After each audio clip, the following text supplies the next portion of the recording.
O que mais me lembro da minha infância era o grande espelho que havia na sala da casa da minha avó paterna. Estava sempre coberto por um grande lençol negro, o que despertava a minha curiosidade e de meus primos. Meus avós diziam que aquele era um espelho amaldiçoado, capaz de roubar a alma de quem olhasse o seu próprio reflexo nele. Apesar de sermos bastante jovens, não acreditávamos na história.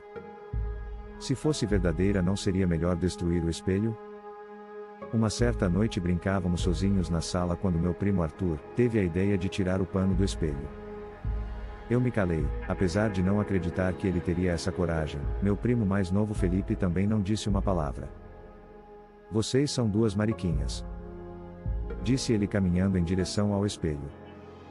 Aproximou-se e segurou o lençol negro com as duas mãos e o puxou para baixo.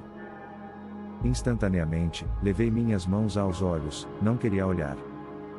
Ouvi um baque surdo, e em seguida Felipe soltou um grito de desespero. Logo toda minha família estava na sala, pelo menos eu acreditava que estavam. Eu continuava com os olhos tampados, só tive coragem de olhar quando ouvi minha avó dizer: "Pode abrir os olhos, o espelho está tampado".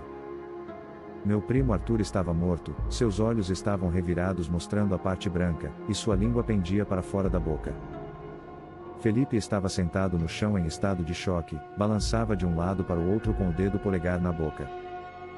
Fiz terapia por anos para esquecer o que havia acontecido naquele dia. O terapeuta me fez acreditar que a morte de Arthur nada teve a ver com ele tirar o lençol do espelho. Aquilo tinha sido uma infeliz coincidência, ele tinha sofrido um infarto. É raro uma criança de 10 anos sofrer um, mas o caso dele não foi um caso isolado. Tive pesadelos frequentes com aquele espelho por anos, sempre me via na sala e uma curiosidade crescente me fazia tirar o lençol.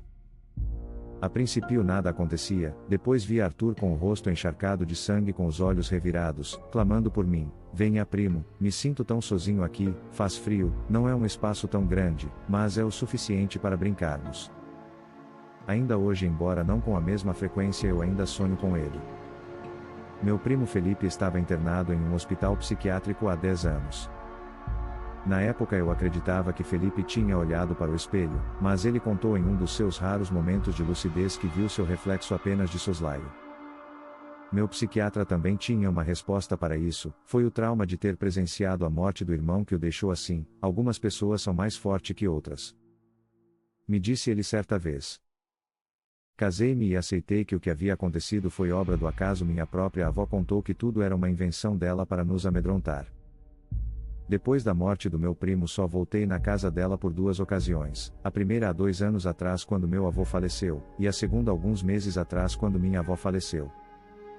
Embora minha avó fosse uma pessoa cheia de vida, depois da morte de meu avô ela já não era mais a mesma. Raramente nos ligava, ou visitava. Foi encontrada morta em frente ao espelho com o lençol negro na mão. Suas feições, conforme me contaram, eram as mesmas do meu primo.